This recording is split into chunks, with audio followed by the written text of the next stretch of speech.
नमस्कार, बहुत स्वागत है आपका न्यूज़ 18 के डिजिटल प्लेटफॉर्म पर। मैं हूं प्रशांत कटारी। बात बांग्लादेश की। दरअसल बांग्लादेश में चुनाव हो रहे हैं और इस चुनाव में दो ऐसे नाम जो चर्चाओं का हिस्सा बन गए हैं। आखिर क्यों, ये बताएंगे आपको। बांग्लादेश का चुनाव कई वजहों से चर्चा में है। इनमें से एक अल्पसंख्यकों का मुद्दा भी है। जिस देश में हिंदुओं की लगभग हर रोज़ हत्या हो रही है, वहाँ दो हिंदू चेहरे भी मैदान में हैं। एक कट्टरपंथी पार्टी जमात का चेहरा है तो दूसरा निर्दलीय होकर भी अपना दम दिखा रहा है।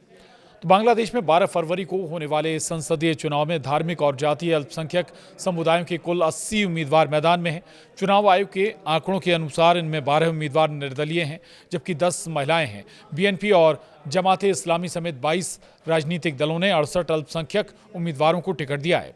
रिपोर्ट के मुताबिक बांग्लादेश कम्युनिस्ट पार्टी सीपीबी ने सबसे ज्यादा 17 अल्पसंख्यक प्रत्याशी उतारे हैं। पूर्व प्रधानमंत्री शेख हसीना की आवामी लीग को चुनाव लड़ने से रोक दिया गया है। उनका पंजीकरण निलंबित है और पार्टी की गतिविधियों पर प्रतिबंध लगा हुआ है। वहीं बीएनपी ने 6 अल्पसंख्यक उम्मीदवारों को मैदान में उतारा है। सबसे दिलचस्प तो यह है कि पहली बार कट्टरपंथी जमाते इस्लामी पार्टी ने किसी अल्पसंख्यक उम्मीदवार को टिकट दिया है। जिस तरह की हिंदुओं की हत्या बांग्लादेश में घटनाएं चल रही हैं, उस बीच किसी कट्टरपंथी पार्टी से हिंदू उम्मीदवार को मैदान में उतारना हैरान करने वाला है। अब बताते हैं आपको जमाते इस्लामी के हिंदू कैंडिडेट आखिर हैं कौन।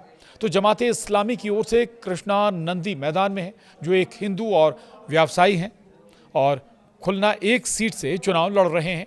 कृष्णा नंदी और उनकी चर्चा जमकर हो भी रही है। वे 2003 से जमात से जुड़े हुए हैं। ये सीट हिंदू बहुल क्षेत्र होने के कारण जमात की रणनीतिक कोशिश ये मानी जा रही है। यहाँ गोविंदा चंद्र की भी जमकर चर्चा हो रही है।